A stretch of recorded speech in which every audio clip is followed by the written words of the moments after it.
하나님은 우리를 사랑하셔서 찢으신 우리를 붙이는 분. 하나님은 신실하셔서 죄인들의 아바 되어 주시네.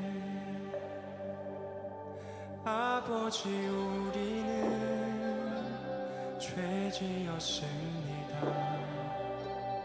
끝까지 따르지 않았습니다. 이제는 하나님 뜻 지키렵니다. 이마저 주님이 이루심입니다.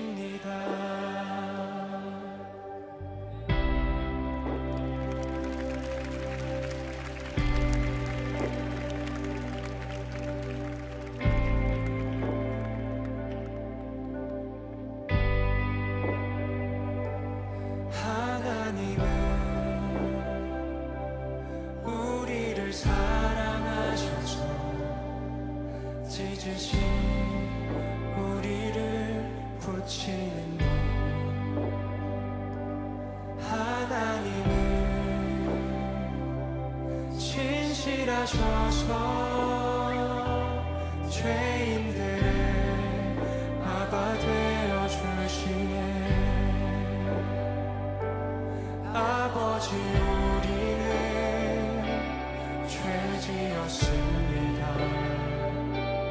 끝까지 따르지 않았습니다.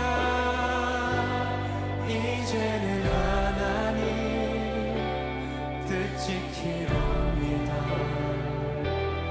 이마저 주님이 이루심입니다.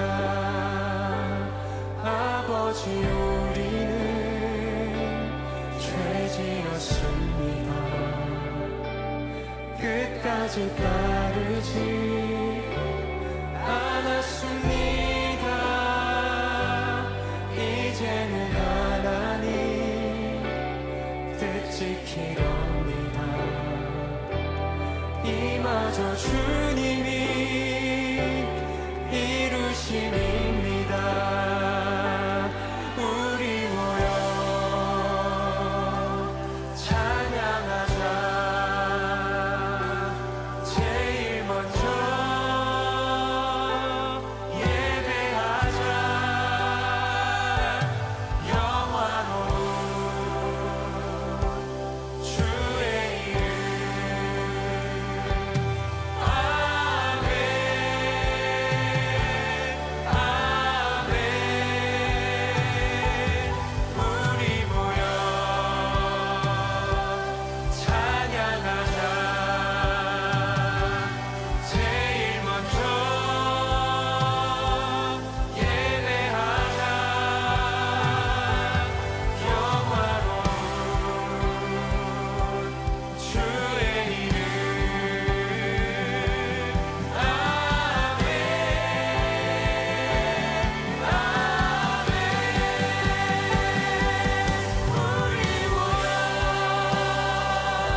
끝까지 따르지 않았습니다.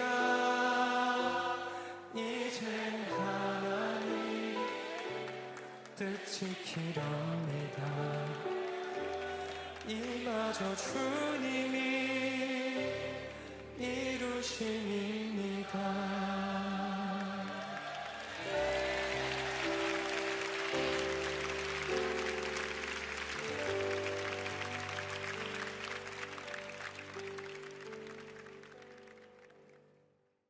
오늘 요한계시록 13장 1절부터 10절까지 말씀을 같이 보았습니다. 요한계시록 13장 1절부터 10절까지 말씀은 짐승에 대한 이야기예요. 바다에서 올라온 짐승에 대한 이야기. 근데 여기 바다에서 올라온 짐승 요거 하나만 보면은 좀 서운하니까 11절을 보면 내가 봄에 또 다른 짐승이 땅에서 올라오니 어린 양같이 두 뿔이 있고 용처럼 말을 하더라, 이렇게 돼 있어요. 짐승이 그러니까 둘이 나오죠, 종류가. 그러니까 하나는 13장 1절에 보면 바다에서 올라온 짐승, 11절에 보면 땅에서 올라온 짐승이 나와요. 그러니까 짐승이 둘이 나옵니다. 그러니까 이제 더 이제 생각하기가 어렵죠. 왜냐하면은 바다에서 올라온 짐승이 뭐고 땅에서 올라온 짐승이 뭐냐, 이렇게 이야기를 하게 되거든요. 그러니까 요 성경을 요한계시록의 이제 13장 같은 경우는 요걸 가지고 해석이 굉장히 여러 가지가 나올 수 있어요. 그래서 사람들마다 생각을 뭐 이렇게도 할 수 있고 저렇게도 할 수 있고 막 굉장히 많이 할 수 있거든요. 예를 들어서 이렇게 생각을 해보세요. 짐승 그러면은 다니엘서 7장에 나오는 짐승이 있어요. 다니엘서 7장. 그러니까 구약 성경이 없이 요한계시록이 나올 수가 없거든요. 구약 성경을 통해서 신약 성경이 나오는 거니까. 그래서 다니엘서 7장에 보면 짐승이 나와요. 다니엘 7장에. 한번 다니엘 7장을 여러분이 짐승이 여기서 이제 짐승이 나오는데요. 여기 짐승이 첫째는 사자 같고, 그다음 독수리 날개가 있는데, 다른 짐승, 두 번째 짐승이 곰과 같고, 또 새 갈빗대가 그래서 많은 고기를 먹고, 그다음에 표범과 같고, 또 네 번째 짐승은 이제 무섭고 쇠로 된 큰 이가 있어가지고 막 먹고 부수고 이렇게. 이 짐승 전에 모든 짐승과 달라서 또 10뿔이 있고, 그 뿔을 유심히 보니까 다른 작은 뿔이 거기서 나와서 첫 번째 뿔 중에 셋이 그 앞에 뿌리까지 뽑혔고, 사람의 눈 같은 눈들이 있고 입이 있어 큰 말을 하더라, 이런 얘기들이 있거든요. 이게 다니엘 7장에 나오는 이야기가 여기 지금 요한계시록 13장에는 이제 바다에서 올라온 짐승에 대한 이야기를 지금 하고 있잖아요. 그죠? 똑같이 여기 지금 다니엘 7장에 나와 있는 그 짐승에 대한 이야기가 똑같이 나온단 말이에요. 그러니까 10뿔이 있고, 그죠? 7머리가 있는, 여기는 이제 요한계시록에는 13장에는 7머리가 있고 10뿔이 있고, 바다에서 나왔는데 신성모독하는 말들을 많이 하고 그런 얘기들을 하죠. 그러니까 이 짐승이 여기 그 13장, 요한계시록 13장에는 표범과 같고 곰과 같고 사자 입, 그러니까 표범 비슷하고 곰의 발 같고 사자의 입이 있는데 용이 그에게 큰 권세를 주더라, 이렇게 이야기하죠. 이쪽 다니엘서 7장에는 사자와 같고 곰 같고 표범 같고 또 무서운, 이제 같은 내용들이 써 있죠, 그죠? 무서운 짐승이고 이렇게. 그러니까 이렇게 성경을 이제 보면은 짐승이 뭐냐, 이게 해석을 할 때 여러분 여기 다니엘 7장을 우리가 이제 공부를 할 때요, 보통 기독교의 그 신학에서는 어떻게 보냐면, 기독교가 누구한테 핍박을 당했어요? 옛날에? 기독교가 처음에 초대교회에서는 기독교가 누구한테 핍박을 당해요? 로마에게 핍박을 당합니다. 그래서 이거를 이제 로마로 해석을 한 거죠, 사람들이. 이 짐승이 로마다. 그래서 기독교를 핍박한 자들이다. 그 후에 이제 쭉 올라오다가 역사적으로 올라오다 보면 누가 이제 또 핍박하나요? 기독교를. 중세에는 천주교가 핍박을 하잖아요. 그래서 기독교를 천주교가 죽이거든요. 그러니까 엄청나게 죽여요. 그러니까 그 뭐 보통 뭐 몇 명 죽이는 게 아니라 이건 뭐 학살하는 수준입니다. 전쟁보다 더 많이 죽였어요. 그러니까 천주교는 세례를 줘요, 침례를 줘요? 세례를 주죠. 천주교는 세례를 줍니다. 천주교에서 세례를 주는 것을 이어받은 이제 교단이 장로교예요. 실제로. 그래서 장로교 그 왜 칼빈이라는 사람 들어봤죠? 이름 들어봤죠? 칼빈. 칼빈이라는 사람이 침례를 주는 사람들을 또 많이 학살을 했습니다. 그 뭐 굉장히 많이 죽였어요.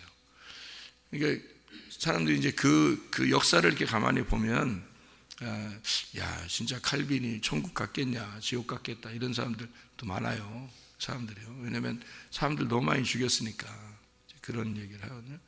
근데 이제 천주교의 교리를 받아들였기 때문에 그렇게 된 거죠. 장로교가 처음에. 지금은 이제 뭐 장로교도 그렇게는 잘 안 해요. 침례가 맞다, 맞기는 뭐 이런 얘기도 하고 그러는데 옛날에는 그렇지 않았어요. 천주교의 사상을 가지고 있는 교단들은 침례를 주는 사람들을 이제 핍박했는데 그런 사람들을 성경에서는 세례를 받은 사람들이 이제 역사적으로요.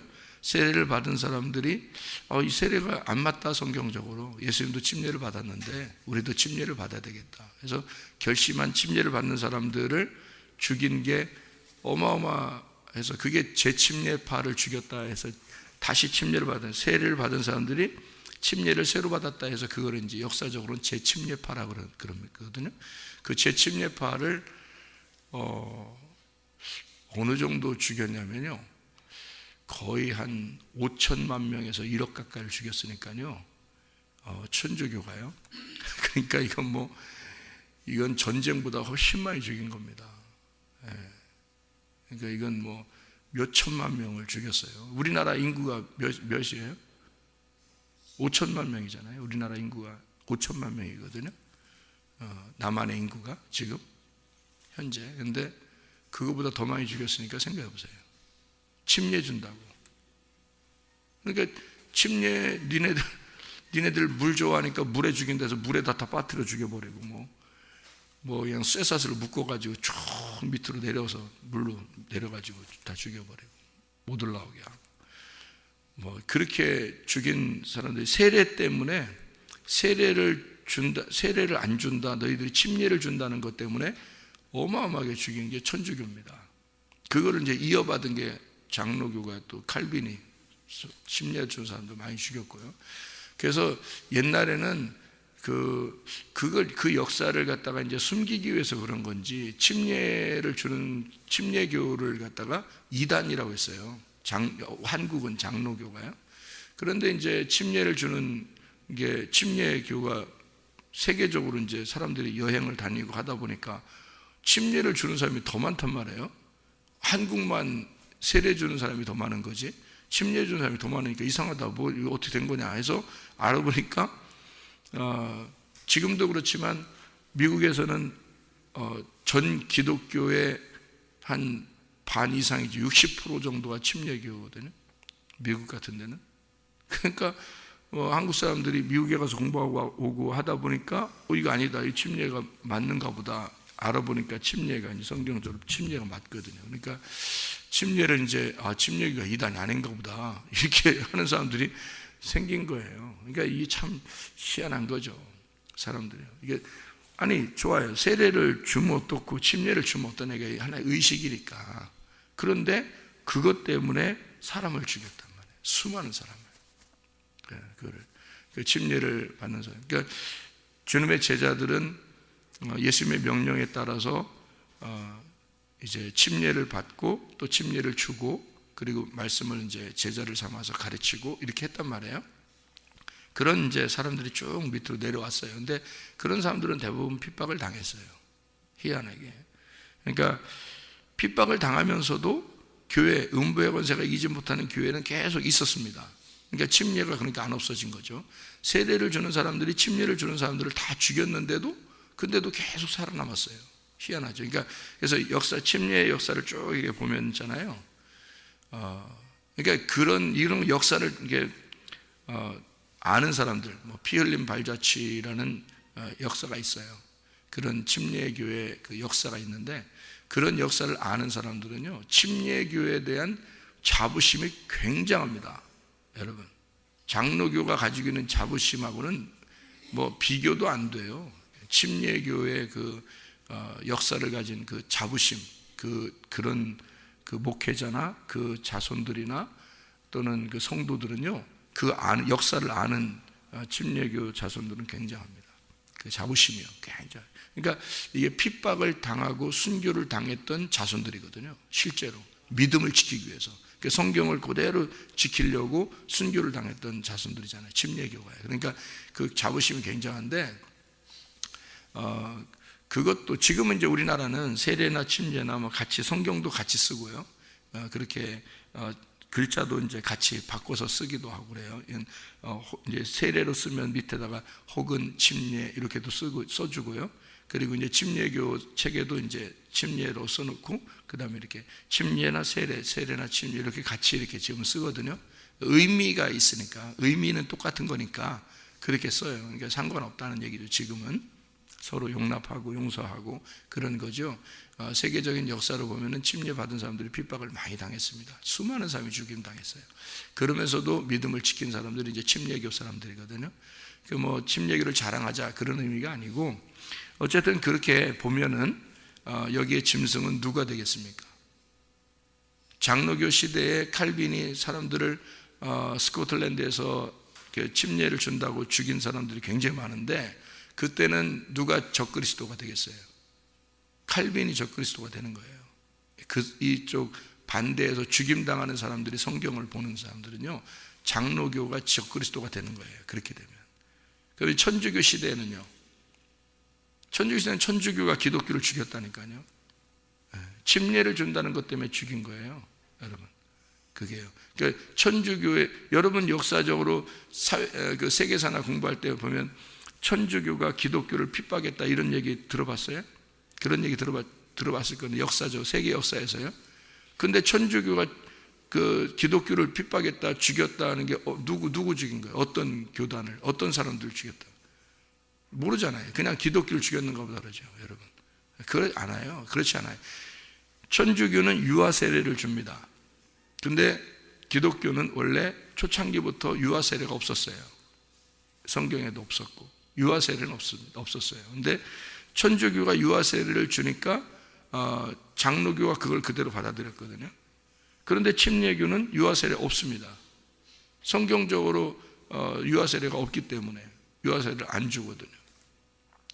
그러니까 천주교가 눈에 가신 거예요. 유아 세례 안 받아들이니까. 그래서 죽인 겁니다, 천주교가요. 그리고 세례를 주는데 세례 받은 사람들이 이거 성경적이지 않다, 다시 가가지고 또 침례를 받는 사람들한테 가서 몰래 들어가서 침례를 받거든요. 그래서 그건 재침례파라 그래요. 그 재침례파가 굉장히 많아요.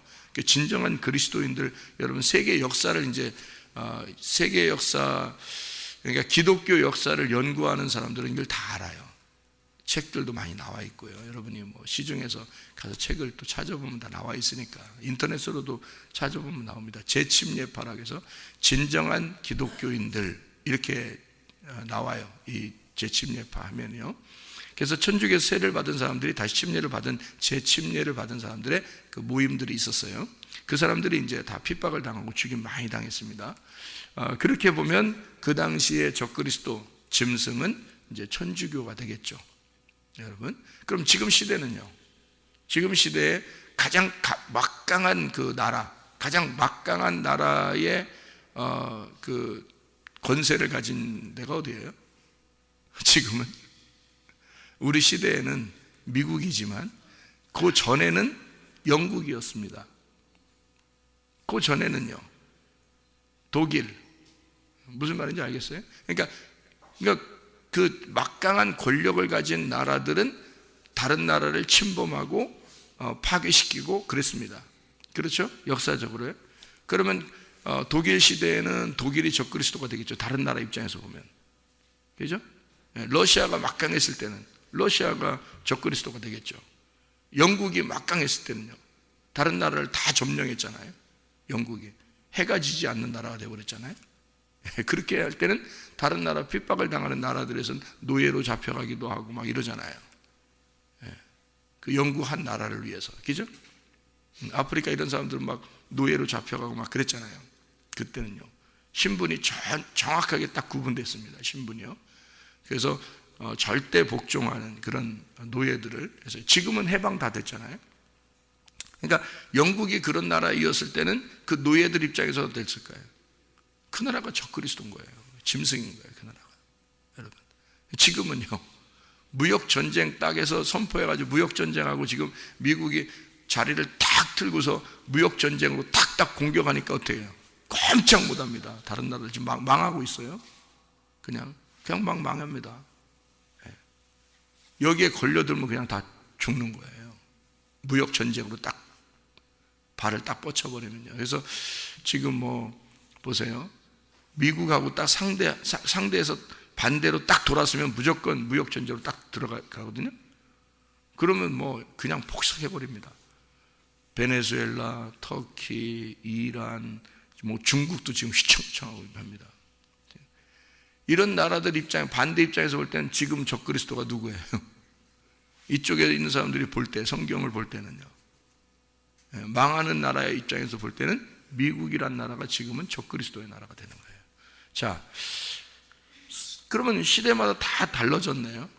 자, 성경을 볼 때 이렇게 계속 달라지면 어떻게 해요? 적그리스도가 어떨 때는 천주교 됐다가, 어떨 때는 장로교 됐다가, 어떨 때는 뭐 독일이 됐다가, 어떨 때는 뭐 일본이 됐다가, 어떨 때는 미국이 됐다가, 어떨 때는 뭐 영국이 됐다가, 뭐 이러면 되겠어요, 안 되겠어요? 성경이 이상하잖아요. 그렇게 되면, 그죠? 그래서 요거를 성경을 일단 지금 시대별로 보면은 그런 시대의 암울한 그런 일들이 이렇게 딱 펼쳐져 있는 것은 뭐 이해가 간다 이거예요. 이해가 된다 이거야. 사람들에게 충분히 이렇게 요한계시록을 설명하면 그런 식으로 지금의 짐승이 그렇다. 그것이 막 무서운 이빨을 드러내서 지금 막 다 점령해 나가고 있다. 그러면 이해가 되죠. 무슨 말인가는. 그런데 그거를 우리가 성경에서 정확하게 좀 우리 자신들로 한번 다시 비추어 보는 거죠. 성경을 그렇게 해놓고 그 다음에 시대를 이렇게 분별해 보면 오히려 시대에 지금 우리가 어떤 시대에 우리가 지금 살고 있구나라는 것을 깨닫게 되죠. 그래서 짐승이 두 가지가 하나 나온다고 했죠. 하나는 뭐예요? 바다에서 올라오는 짐승, 또 하나는 땅에서 나오는 짐승. 이렇게 두 개가 나누어서 나오고 있어요. 요한계시록 13장에 보면요, 이 짐승이라는 게 데리온이라는 단어입니다. 이게 싸나운 짐승, 위험한 동물이라는 얘기인데요, 이게 데라에서 온 사냥, 파괴, 그러니까 파괴를 목적으로 이게 나오는 겁니다. 그러니까 파괴가 되는 거, 파괴를 시키는 거, 그러니까 자기도 파괴가 되는 거고 다른 사람도 파괴를 시키는 거, 그런 거죠. 계시록의 이 짐승이라는 게 뭐하고 반대로 나왔을까요? 짐승이니까 무서운 거잖아요. 그러니까 뭐하고 반대로 나오려고 나온 거겠어요? 어린 양하고 반대로 나오려고 나온 거예요. 그러니까 어린 양하고 짐승하고 하면 생각을 해보세요. 완전히 반대죠. 싸나운 짐승하고 어린 양, 그럼 완전히 반대잖아요. 예수님은 근데 짐승으로 와요? 어린 양으로 와요? 어린 양으로 오죠. 그러면 어린 양은 뭐 때문에 오는 거예요? 죽으러 오는 거죠. 그러니까 어린 양, 그러니까 이건 죽으러 오는 거예요. 짐승은 뭐예요? 뭐 때문에 오는 거예요? 죽이러 오는 거죠. 죽이러. 그러니까 이게 아주 간단한 건데 요거를 이제 놓쳐버리면 요게 해석이 안 되는 거죠. 자, 그러면 죽이는 자는 어린 양이에요? 짐승이에요? 짐승. 죽는 자는 어린 양이에요? 짐승이에요? 어린 양. 그죠? 죽는 자는 어린 양, 죽이는 자는 짐승. 간단하죠? 간단합니다. 예. 그러니까 여러분이 핍박을 당하고 죽임을 당하고 믿음을 지키기 위해서 주님을 사랑하는 사람으로 살게 되면 여러분은 짐승이에요, 어린 양이에요? 어린 양이 되는 거예요. 네. 근데 만약에 여러분이 다른 사람을 핍박하고 죽이고 폭력을 행사하고 그러면 어떻게 해요? 그러면 짐승이 되는 거예요. 예. 그러니까 이렇게 둘로 이렇게 나누니까 이게 어린 양하고 짐승하고 반대로 쓰려고 나온 거구나. 그래서 요한계시록에는 어린 양이라는 것도 있고 짐승이라는 것도 있구나, 이렇게 돼 있죠. 그런데 이 짐승이 두 개가 이렇게 나와 있는데요, 땅에 있는 짐승은 마치 뭐와 같이 나온다 그래요? 어린 양 같이 나온다는 거예요. 그렇죠? 예, 땅의 짐승이 나오는 것은 근데 어린 양 같이 나온다는 거예요. 그러면 어린 양 같이 나온다는 얘기는, 생각해 봐요. 어린 양 같이 나온다는 얘기는 뭐처럼 나온다는 얘기예요? 뭐처럼 나온다는 얘기예요? 그러니까 성도들은 핍박을 당하는 사람이에요. 핍박을 하는 사람이에요. 핍박을 당하는 사람이잖아요. 그러니까 짐승은 핍박을 하는 거예요, 핍박을 당하는 거예요? 핍박을 하는 거잖아요. 짐승은 핍박을 하는 자인데 핍박을 당하는 성도들처럼 나온다는 얘기예요. 그러니까 이게 속인 거예요, 아니면은 진실하게 나온 거예요? 속인 거죠. 그러니까 속이는 자라는 말입니다. 속이는 자. 속이는 자가 성경에 나오는데 뭐죠? 속이는 자가 성경에서 옛 뱀, 그래서 용이라고도 하고 옛 뱀이라고도 하고, 그게 마귀요 사탄이다. 이게 속이는 자다라고 나오죠. 그래서 속인다 이렇게 나오는 거예요. 그러니까 짐승이다 그러면 아주 간단합니다. 여러분, 우리가 짐승 그러면 간단해요. 지금 어린 양하고 비교하니까 금방 구분이 되죠. 구분이 돼. 이건 옛 뱀, 용, 마귀, 사탄, 속이는 자에 의한 짐승이다, 이렇게 되는 거죠. 그러니까 어린 양은 예수 그리스도신데 그 어린 양은 핍박을 당하기 위해서, 죽임당하시기 위해서 오신 분이 어린 양이다. 그래서 그분을 따르는 자들이 다 핍박을 당하는 자들이다. 그래서 어린 양을 따르는 자들도 어린 양에 속한 자들이다, 이렇게 나누는 거죠. 그러니까 어린 양에 속한 자들은 성도라고 일컫는 거죠. 그러니까 성도하고 짐승하고, 이게 그 핍박하는 자하고 핍박받는 자하고 이렇게 나눠서 얘기를 하는 것이고요. 이게요, 여기 잘 이렇게 보면은 그 10절에 보면 사로잡힐 자가 사로잡혀 갈 것이요, 칼에 죽을 자는 마땅히 칼에 죽을 것이니라는 말을 여러분은 이제 이게 어떻게 된 거냐면요, 사로잡힐 자라는 게 여기 사로잡는 자라는 말이거든요. 사로잡는 자. 칼에 죽을 자라고 하는 건 칼로 죽이는 자라고 번호가 써 있죠. 거기 칼에 죽을 자, 칼에 죽을 자라고 해서 앞에 번호가 써 있죠. 거기 밑에는 뭐라고 써 있어요? 어떤 사본에는 칼로 죽이는 자는 마땅히 칼에 죽으리니 라고 돼 있다 그랬죠. 그러니까 칼로 죽이는 자, 그러니까 사로잡히는 게 뭐냐면 사로잡는 자. 사로잡는 자는 사로잡혀갈 것이요, 칼로 죽이는 자는 마땅히 칼에 죽을 것이다. 그러면 핍박을 하는 자들이 반드시 어떻게 된다? 패배하게 될 것이다, 이 말이죠. 핍박을 하는 자들이 반드시 패배. 왜 패배야? 어떤 게 패배라는 거예요? 성도들이 인내함으로 핍박을 당하는데 끝까지 음부의 권세가 이기지 못하도록 인내하고 그 죽임을 당하면서도 끝까지 믿음을 지켰기 때문에 그게 승리라는 거죠. 그게 성경에서 말하는 거죠. 이해가 되겠죠? 무슨 말인가? 자, 그러면 이제 바다에서 나온 거하고 이게 땅에서 나온 것만 이제 설명을 하면 여러분이 이거 13장이 이제 무슨 말인지 풀리겠죠, 그죠? 이게 자, 바다에서 나온 거는 이제 어떻게 나오면 바다는 성경에서 이방 세계를 말합니다. 이방 세계. 그러면 이제 이방 세계에서 나온 어떤 나라일 것이다, 이렇게만 생각하는 사람들이요, 그죠? 그럼 뭐 그렇게 얘기하는 사람들이 뭐 너네들은 그렇게 생각하니까 잘못된 거야, 이단이야, 이렇게 말하기는 어렵다는 거죠. 왜냐하면 다 그렇게 보고 있으니까. 성경을 그렇게 다 보고 있거든요. 그러니까 그렇게 본다면 제가 처음에 얘기했던 것처럼 기독교를 핍박하는 데가 옛날부터 많이 있었는데, 그게 초대교회였던 로마고요.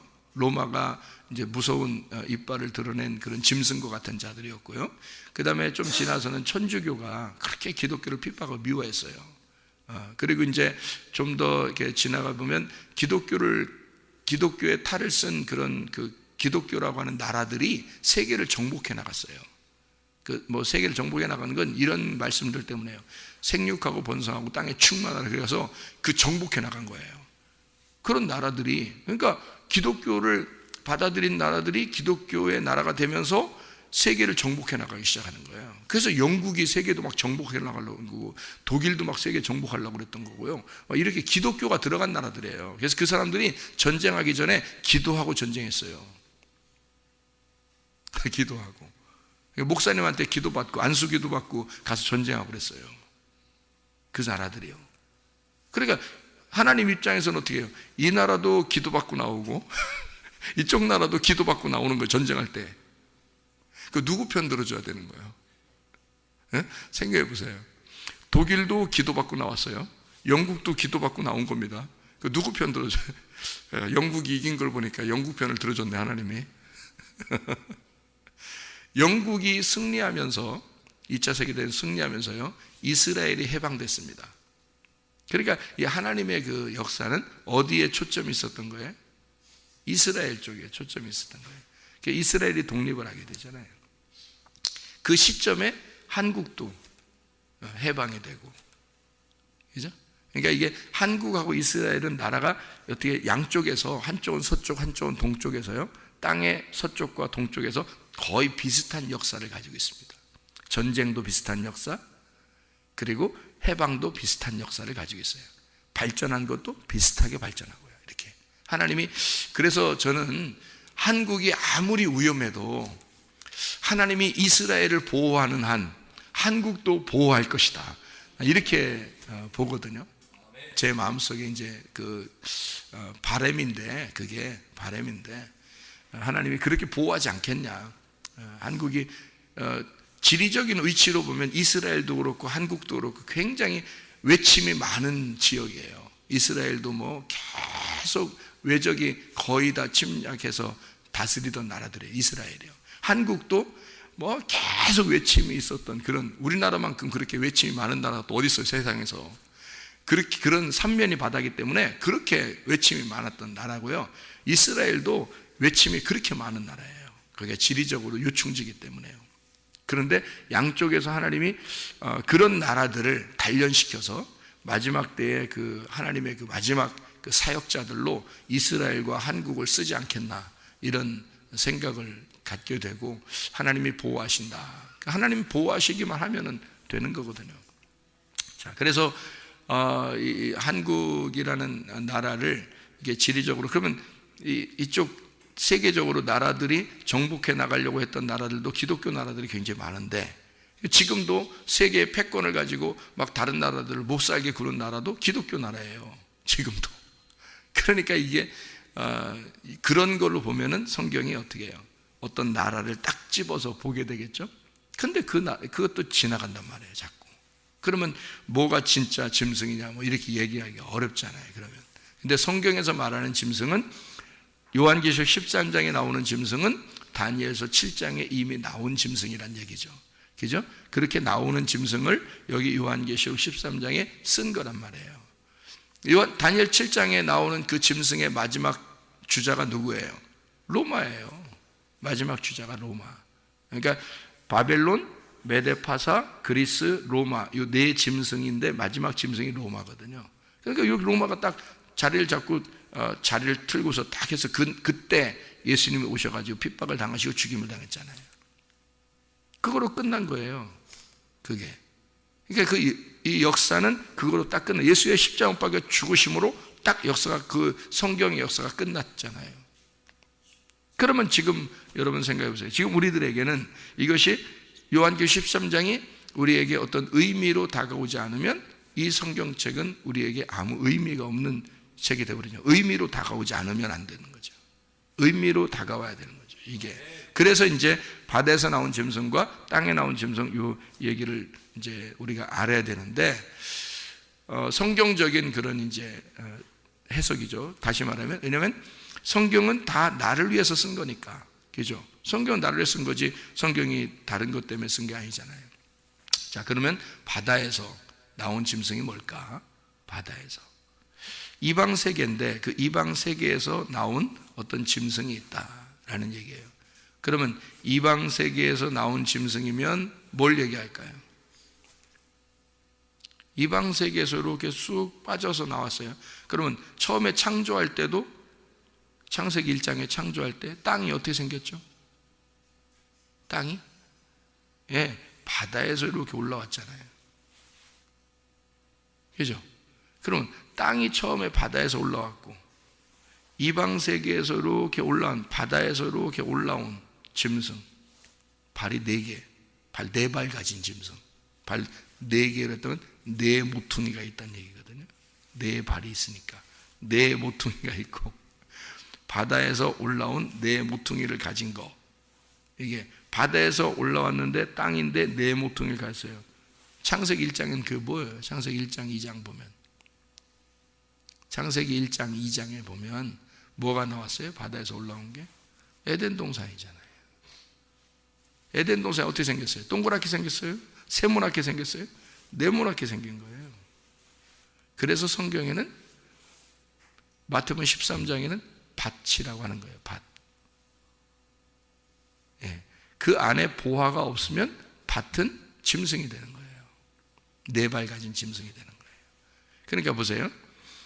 여기서 말하고 싶은 그 짐승의 이야기는 뭘 얘기하고 싶은 거냐면, 뭐를 보면 딱 이해가 되냐면요, 요한계시록 11장을 보면 이해가 되는 겁니다. 11장의 8절을 봐요. 11장 8절. 자, 뭐라고 되어 있어요? 그들의 시체가 큰 성 길에 있으리니 그 성은 영적으로 하면 소돔이라고도 하고 애굽이라고도 하니 곧 그들의 주께서 십자가에 못 박히신 곳이라. 예수님이 십자가에 못 박히신 곳이 어디예요? 예루살렘이죠. 그러면 자, 소돔과 애굽, 예루살렘 같은 거네. 여기 지금 금방 써 있잖아요. 예수님이 십자가에 못 박히신 곳이 어디라고요? 예루살렘이라고. 그런데 그게 애굽이고 소돔과 같다. 그럼 뭐예요? 자, 바다에서 올라온 짐승이 있는데 이게 예루살렘과 같다 이 말이에요. 이게 하나님의 성전과 같다 그 말이에요. 그래서 성전에서 말하는 이런 것들이 다 더러운 짐승의 말이, 용의 말이 될 수도 있다는 얘기예요. 이게. 자, 성막이나 성전을 얘기할 때 그거를 땅이라고 그래요. 땅. 하나님의 땅. 하나님의 땅을 성전, 성막이라고 이렇게 말해요. 그러면 성막 밖에는 뭐예요? 바다인 거예요. 바다에서 올라오면 땅이 되거든. 요 땅이 되는 그 땅에서 뜰 성소, 지성소가 있는 거예요. 3단계가. 그게 어떻게 네모나게 생겼어요. 다. 그래서 4발 가지고 있다고요. 그러니까 바다에서 올라온 땅, 그 사람들은 이거를 뭐라고 생각했을까? 여러분은 아마 상상을 못할 거예요. 여러분은 지금 우리 시대에 살고 있으니까 상상을 못하는데, 유대인들이나 예수님 시대에 유대인들을 생각해 보세요. 예루살렘에 사는, 예수님 시대에 사는 사람들을, 성전을 어떻게 생각했겠어요? 여러분, 그게 신이야. 그게 신인 거예요. 근데 예수님이 와가지고는 성전을 뭐라 그랬어요? 이거 돌 하나도 돌 위에 남지 않고 다 무너질 것이다. 이 성전은 나를 가리키는 거야. 이렇게 얘기했어요. 그래서 이걸 다 무너뜨릴 거야. 그러면 나를 가리키는 거야 라는 얘기는 진짜 예수님이 어떤 거라는 거예요? 내가 너희들이 신처럼 섬기고 있는 너희들을 위해서 내가 왔다 이거야. 그래서 내가 죽어버릴 거야. 그러면 돌 하나도 돌 위에 남지 않는 거지. 그럼 내가 죽어버릴 거야. 그러면 그게 끝난다는 얘기 아니에요. 그죠? 자기들은 신처럼 숭배하고 있었는데 이 성전을, 근데 예수님이 다 무너뜨려 버린대. 그래서 3일 만에 부활시킨대. 이걸 새로 짓는데. 그러니까 자기들이 오직 성전에서만 예배를 드리고 있었는데 하나님이 보실 때는 그걸 뭐라고 생각했다고요? 예, 그 성전을 지키기 위해, 사람들이 성전을 지키기 위해서 그 수많은 사람이 제사를 지내러 오고 어려움 가운데 오고 이렇게 하는 거를, 이 성전을 지키는 자들이 그 사람들을 핍박한다고 생각한 거예요, 하나님이 보실 때는. 그래서 너희들이 왜 이런 피의 제사를 드리느냐라고, 너희들은 살인하는 자들이다, 사람들의 피를 쪽쪽 빨아먹는 자들이다, 이 나쁜 놈들아, 이렇게 성전에 있는 자들을 예수님이 와가지고 욕을 한 거예요. 여러분, 성전에서 일하는 자들을 다 욕하는 거죠, 예수님이요. 예수님이 와가지고 거기서 매매하는 자들이 다 누구예요? 제사장들이에요. 그 제사장들을 갖다 다 쫓아낸 거예요. 예수가 주인이니까, 주인이 오니까 가짜들은 다 나가라 이거예요. 예. 그러니까 보세요, 바다에서 올라온 짐승이 있고 그것을 사람들은 신으로 여겼어요. 요한계시록 시대만 해도 그랬어요. 신으로 여겼다고요. 그런데 땅에서 또 올라온 짐승이 있네요. 그게 이제 사람들을 핍박하는 거야. 그게 바다에서 올라온 짐승은 입으로 말만 해요. 그런데 땅에서 올라온 짐승은 사람들을 진짜 핍박해버려요. 그래서 바다에서 올라온 짐승이 있는데 땅에서 올라온 짐승이 또 있다는 거예요. 그러면 땅에서 올라온 짐승이라는 말은 뭐예요? 바다에서 올라온 성전 안에 이게 땅이죠. 이 성전이 땅인데 그 땅에서 나온 짐승인 거야. 이게 누구겠어? 이런 짐승 같은 놈, 이렇게 되는 거죠. 이런 짐승 같은 놈. 그러니까 하나님의 말, 어린 양의 말, 예수 그리스도의 말이 아니라, 진리의 말이 아니라 다른 말을 하는 자란 말이에요. 그게 이 짐승이라는 거죠. 그러니까 자, 무슨 말인지 요약이 됩니까? 바다에서 올라온 짐승, 그 안에 땅에서 나온 짐승이 있다는 거지. 그게 사람들을 핍박하는 거예요. 그렇게 보면 이제 이단들이 교회 목사들을 갖다가 상당히 안 좋게 보죠. 그게 딱 들어맞는 것처럼 여겨지잖아요, 이게 또. 근데 목사들이 다 거짓 선지자인가요? 그렇지 않아요. 성경을 많이 몰라도 진실하게 하려고 하는 분들이 많습니다, 기독교 목사들 중에서요. 그러니까 기독교 목사들이 저렇다라고 이렇게 오히려 이단들이, 오히려 그놈들이, 이단 교주가 오히려 그놈이 짐승이죠. 그렇잖아요. 그 사람들, 수많은 그 순진한 사람들 꼬드겨다가 거기서 이게 자기 마음대로 해버리니까 그게 오히려 짐승이죠. 자기는 나쁜 놈인 줄 모르고 다른 사람들 욕한단 말이에요. 그 나쁜 놈이에요. 오히려 이단 교주들이 짐승입니다. 이단 교주를 비롯해서 거짓을 말하는 자들, 이게 짐승이라고요. 거짓을 말하는 자들. 그러니까 거짓을 얘기하면 안 되는 거예요. 진리를 말해야 된다는 거죠. 오직 우리는 하나님의 말씀만을 얘기해야 된다. 그러니까 교회가 성전이고, 이 성전은 바다에서 올라온 거고, 하나님이 음부의 권세가 이기지 못하게 만들어 놓은 하나님의 진짜 교회가 있다는 거예요. 그 나머지는 다 음녀의 교회란 말이에요. 그러니까 뭐 교황청을 비롯해서 다 음녀의 것들이에요, 다.